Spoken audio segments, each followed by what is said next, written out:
Na hichi ndio kinyumba chako. Sasa hapa mjini hii ni nyumba au ni kidungu? Karibu. Haina haja ya karibu. Nimefika. Sijui nianzie wapi. Nilikuwa sipajui. Kwa maelekezo nimefika. Alafu umekunywa chai? Hainihusu. Sawa. Sasa hizo siku 7 zitageuka kilio.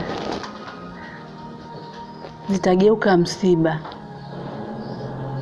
Hivyo basi, naomba Ivan amrudishe mwanangu.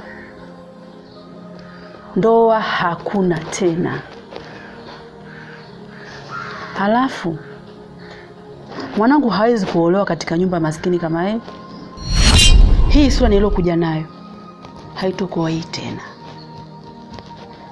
Nitakuwa kama simba au kama mzimu tena wa kutisha.